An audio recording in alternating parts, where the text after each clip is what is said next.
జై గురుదేవ్. హ్మ్. ఈ సరికొత్త లోతైన విశ్లేషణలోకి స్వాగతం. జై గురుదేవ్. మనందరికీ రోజూ ఎన్నో కొత్త విషయాలు హ్మ్.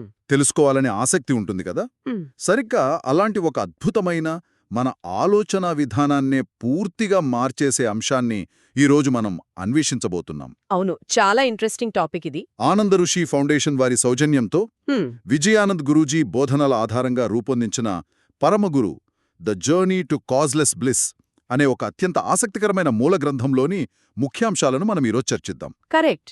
ఈ పుస్తకం నిజంగా ఒక కనువిప్పు లాంటిది. అసలు ఈ విశ్లేషణ ప్రధాన లక్ష్యమేమిటంటే, హ్మ్.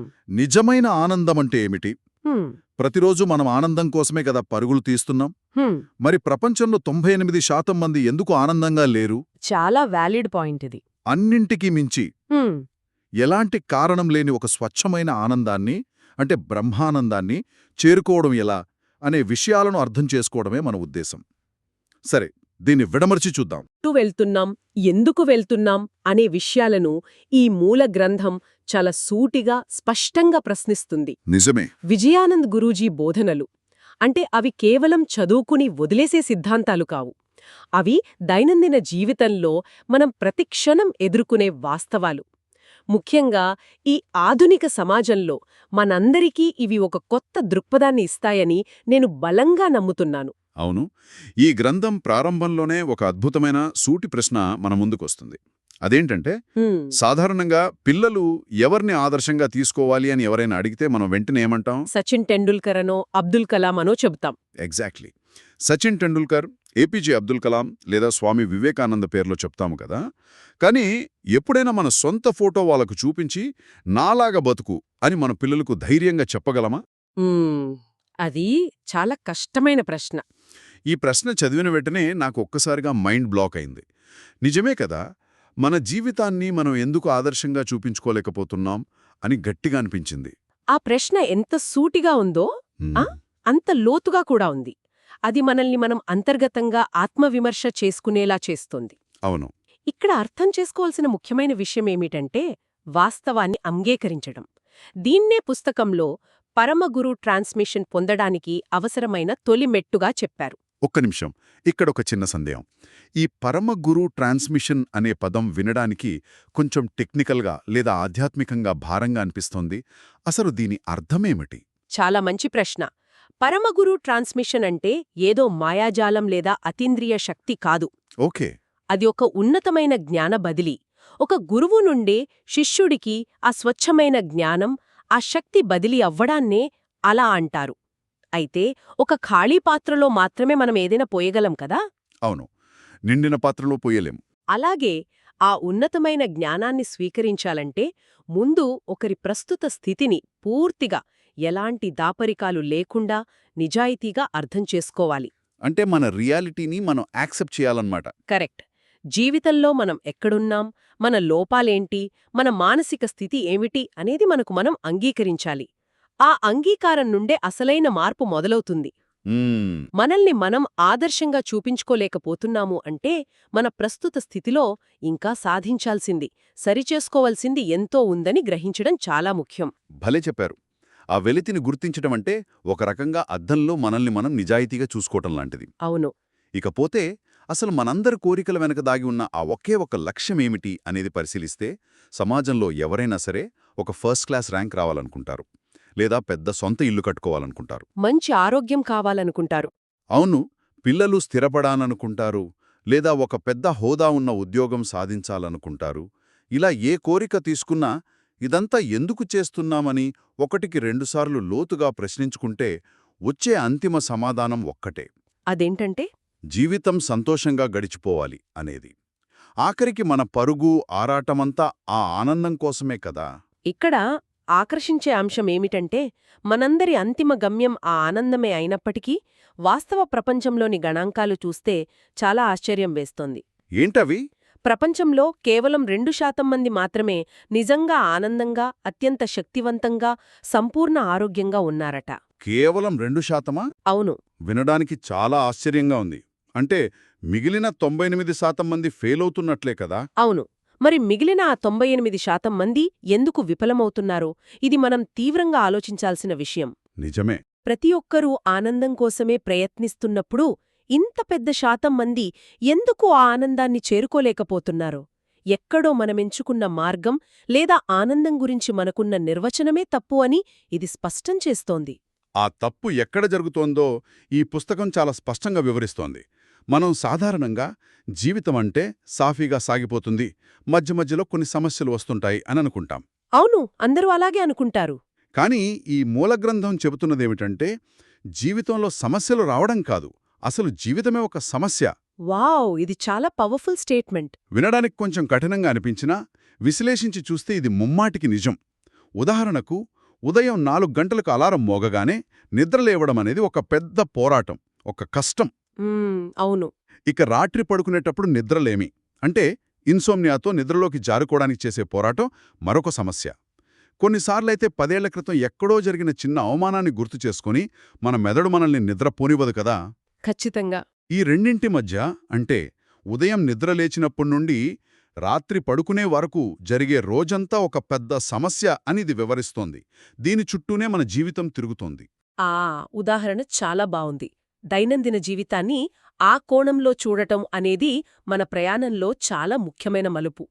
ఇక్కడ గమనించాల్సిందేమిటంటే, సమస్యలు లేని జీవితాన్ని గడపాలి అని ఎవరైనా ప్రయత్నిస్తున్నారంటే వారు జీవితం నుండే పారిపోవాలని చూస్తున్నారన్నమాట. కరెక్ట్. జీవితం నుండి పారిపోవడం ఎవ్వరికీ సాధ్యం కాదు. సమస్య అనే పదానికి మనం భయపడకూడదు. ఎందుకంటే అసలు జీవితం యొక్క స్వభావమే అది. అవును. ఉదయం నుండి రాత్రి వరకు మనం చేసే ప్రతి పని ఒక సవాలుతో కూడుకున్నదే. ఆ సవాళ్లను ఎలా స్వీకరిస్తున్నామనేదే మన నిజమైన ఆనందాన్ని నిర్ణయిస్తోంది. సమస్యల నుండి తప్పించుకోవడం వల్లే ఆ 98% మంది ప్రతిరోజూ విఫలమవుతున్నారు. ఇక్కడే అసలు ఆసక్తికరమైన విషయం దాగి ఉంది. ఈ ఆనందాన్ని వెతికే క్రమంలో మనం ఎలాంటి ఆనందాన్ని కోరుకుంటున్నాము అనేది గమనించాలి. ఈ పుస్తకం 2 రకాల ఆనందాలను అద్భుతంగా మన కళ్ల ముందుంచింది. ఏంటవి? ఒకటి బోనస్ ఆనందం. ఇది పూర్తిగా బాహ్యమైనది. అంటే ఏదైనా సమస్య వచ్చినప్పుడు దానిని ఎదుర్కోలేక దాని నుండి తప్పించుకోవడానికి పదే పదే కాఫీలు తాగడం. అవును, చాలామందికి ఈ అలవాటు ఉంటుంది. గంటల తరబడి సినిమాలు లేదా వెబ్ సిరీసులు చూడటం, సోషల్ మీడియాలో స్క్రోల్ చేయడం లేదా సిగరెట్ వంటి వ్యసనాలపైన ఆధారపడటం. ఇవి అప్పటికప్పుడు ఒక కిక్ లాంటి తాత్కాలిక ఉపశమనాన్నిస్తాయి. టెంపరరీ రిలీఫ్ అన్నమాట. అవును. కానీ లోపల అసలేం జరుగుతుందంటే, ఈ తాత్కాలిక ఉపశమనం వల్ల మన అసలు సమస్య పరిష్కారం కాకపోగా దాన్ని ఎదుర్కోగల మన శక్తి సన్నగిల్లుతుంది. చాలా నిజం. ఇక రెండవది సహజ ఆనందం. ఇది పూర్తిగా అంతర్గతమైనది. ఇది మనం వాస్తవాన్ని ధైర్యంగా ఎదుర్కోవడం ద్వారా మన లోపల నుండి సహజంగా పుట్టుకొచ్చే ఆనందం. బోనస్ ఆనందమనేది ఒక పెద్ద ఉచ్చులాంటిది. అది ఎప్పుడూ బాహ్య వస్తువులపైన, వ్యక్తులపైన లేదా అలవాట్లపైన ఆధారపడి ఉంటుంది. మనం వేటిపైనైతే ఆధారపడ్డామో అవి అందుబాటులో ఉన్నంతసేపే ఆ సంతోషం. అవి దూరమైతే తిరిగి నిరాశే మిగులుతుంది. పైగా ఆ ఆధారం ఎప్పుడు పోతుందో అన్న భయం ఎప్పుడూ వెంటాడుతూనే ఉంటుంది. కాని సహజ ఆనందం అలా కాదు. అది సమస్యను స్వీకరించి దానితో ముఖాముఖి నిలబడినప్పుడు మనలో పుట్టేది. రైట్. అందుకే ఈ గ్రంథం సూటిగా అడుగుతుంది, ఇతరులపై లేదా బాహ్య పరిస్థితులపై ఆధారపడే ఆనందాన్ని కోరుకుంటున్నారా, లేక ఎదుర్కొని సాధించుకునే సహజ ఆనందాన్ని కోరుకుంటున్నారా అని. ఈ సహజ ఆనందాన్ని వివరించడానికి పుస్తకంలో ఇచ్చిన ఒక లెక్కల మాస్టారు ఉదాహరణ నన్నెంతగానో ఆకట్టుకుంది. ఏంటా ఉదాహరణ? అదేంటంటే, ఒక పిల్లాడు ఒక కష్టమైన లెక్కల సమస్యను తీసుకొచ్చి దానికి సమాధానం అడిగినప్పుడు మనం ఏం చేస్తాం? తేలికైన మార్గమేంటంటే వాళ్ళు అడిగిన వెంటనే ఆన్సర్ చెప్పేయడం. అవును, ఈజీగా అయిపోతుంది. కాని దానివల్ల ఆ పిల్లాడు ఏమీ నేర్చుకోడు. భవిష్యత్తులో అలాంటి సమస్య వస్తే దాన్ని ఎలా పరిష్కరించాలో తెలియక ఎప్పటికీ బలహీనంగానే మిగిలిపోతాడు. మరి సరైన మార్గమేంటి? వారిని ఆ సమస్యతో కాసేపు పోరాడనివ్వడం. ఖచ్చితంగా. వారు కష్టపడి ఆలోచించి ఎన్నో రకాలుగా ప్రయత్నించి చివరకు దాన్ని పరిష్కరించి నాకు జవాబు దొరికింది అని సంతోషంగా అరుస్తారు చూశారా? ఆ అరిచినప్పుడు వాళ్ల మొహంలో కనిపించే వెలుగు, ఆనందముంది కదా. అవును, అది చాలా స్వచ్ఛమైనది. అదే ఈ సహజ ఆనందం. ఇది సమస్య నుండి పారిపోవడం వల్ల రాలేదు, దాన్ని ధైర్యంగా ఎదుర్కొని పరిష్కరించడం వల్ల వచ్చింది. ఆ లెక్కల ఉదాహరణ చాలా అద్భుతమైనది. దీని మనం విశాల దృక్పథంతో చూస్తే ప్రకృతిలో దాగి ఉన్న ఒక గొప్ప శాస్త్రీయ రహస్యం కూడా ఇక్కడ అర్థమవుతోంది. ఓ, శాస్త్రీయ రహస్యమా? అవును. ఒక భౌతిక అణువును అంటే ఒక యాటంను విభజించినప్పుడు ఎంతటి అపారమైన శక్తి వెలువడుతుందో మన అందరికీ తెలుసు. అదేవిధంగా జీవితంలో ఎదురయ్యే ఒక సమస్యను మనం ఛేదించినప్పుడు, దానితో పోరాడి గెలిచినప్పుడు మన లోపల ఎప్పటినుండో నిద్రాణమై ఉన్న అపారమైన శక్తి కూడా అలాగే బయటకొస్తుంది. వావ్! ఎక్కడ సమస్య ఉంటుందో అక్కడే ఆనందం దాగి ఉంటుంది. ఆ శక్తి ఒక్కసారి వెలువడిందంటే అది మానసికంగా ఎంతో బలవంతులను చేస్తుంది. ఒక్క నిమిషం. ఇక్కడ ఈ అణువు విభజన సిద్ధాంతం వినడానికి చాలా ఎపిక్గా ఉంది. కానీ రోజువారీ జీవితంలో ఆఫీస్ టార్గెట్లు, ఉదయం ట్రాఫిక్ కష్టాలు, ఇంటి పనులు ఇలాంటి వాటన్నిటి మధ్య నలిగిపోయే సగటు మనిషికి ఈ అణువు స్థాయి శక్తి వెలువడటం అనేది వాస్తవానికి ఎలా వర్తిస్తుంది?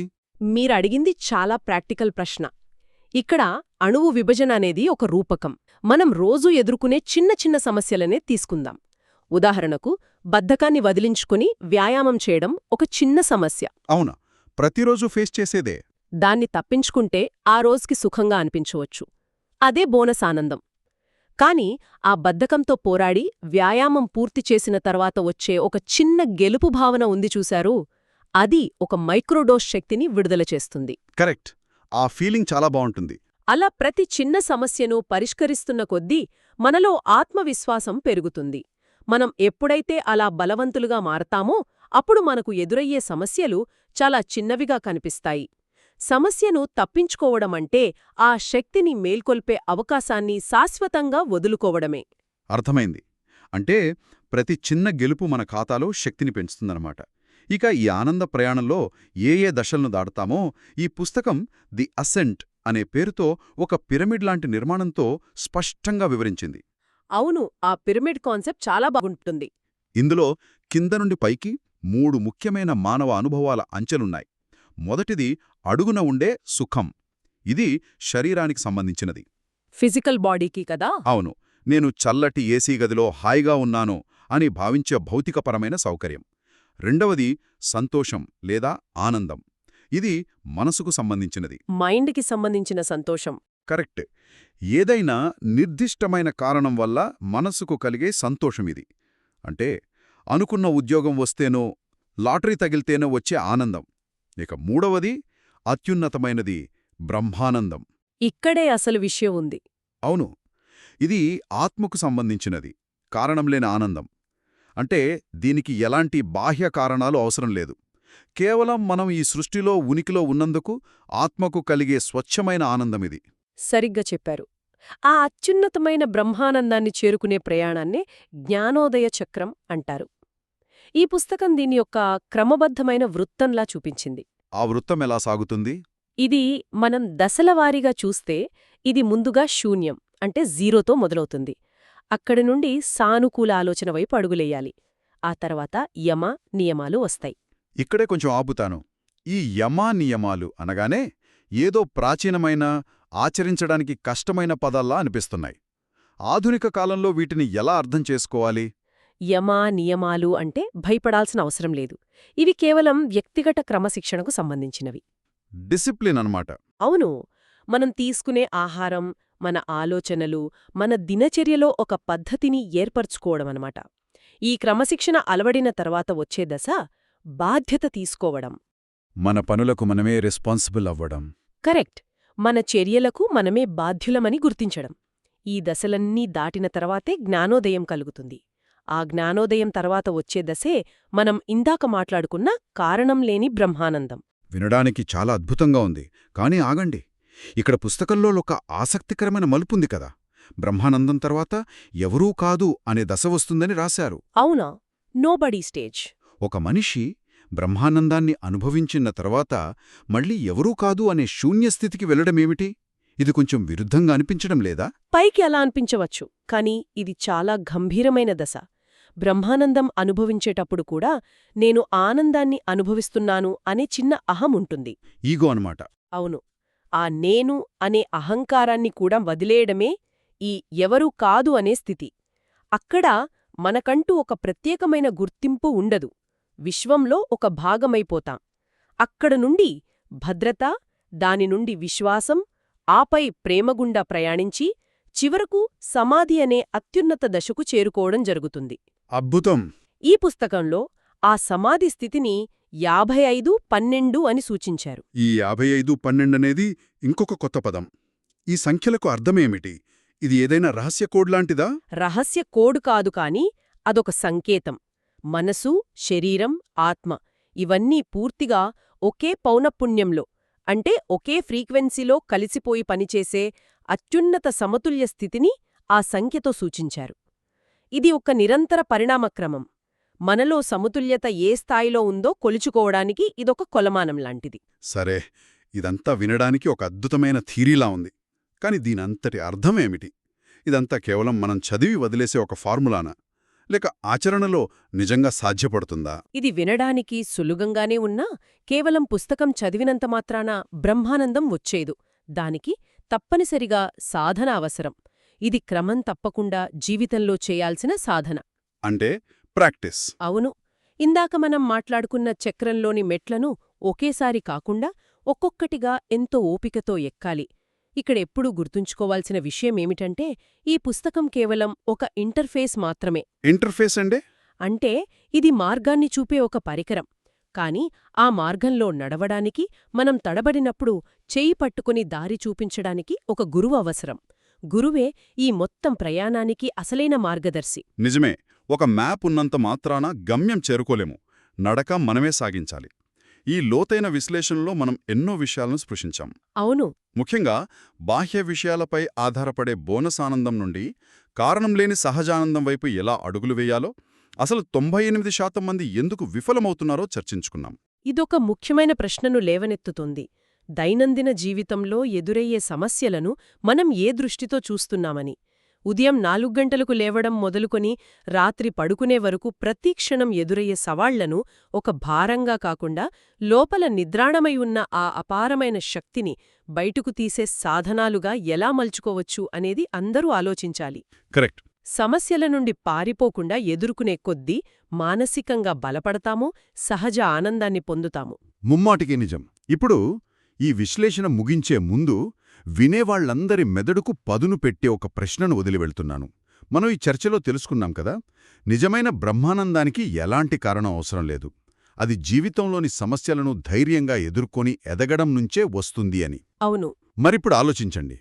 ఆధునిక జీవితంలో మన పనులన్నీ సులభం చేయడానికి వచ్చే ఎన్నో కన్వీనియన్స్ యాప్స్, టెక్నాలజీలున్నాయి కదా. అవి మన జీవితంలోని ప్రతి చిన్న సమస్యను, అంటే ఆ కష్టాన్ని దూరం చేసేస్తున్నాయి. పనులన్నీ ఈజీ అయిపోతున్నాయి. అవును. మరి జీవితం అనే మన లెక్కల సమస్యను స్వయంగా పరిష్కరించుకోకుండా ఆపుతున్న ఆ బాహ్యమైన వ్యసనం లేదా ఆధారం ఏమిటో గమనించారా? ఆ సమస్యలే లేకపోతే సహజ ఆనందాన్ని పొందే అవకాశాన్ని కూడా ఆ టెక్నాలజీ మన నుంచి లాగేసుకుంటోందా? ఏ విషయాలపై మనం ఆ తాత్కాలిక బోనస్ ఆనందాన్ని వెతుక్కుంటున్నాం అనేది వినేవాళ్లంతా ఒక్కసారి ప్రశాంతంగా కూర్చుని ఆలోచించాలి. జై గురుదేవ్. జై గురుదేవ్.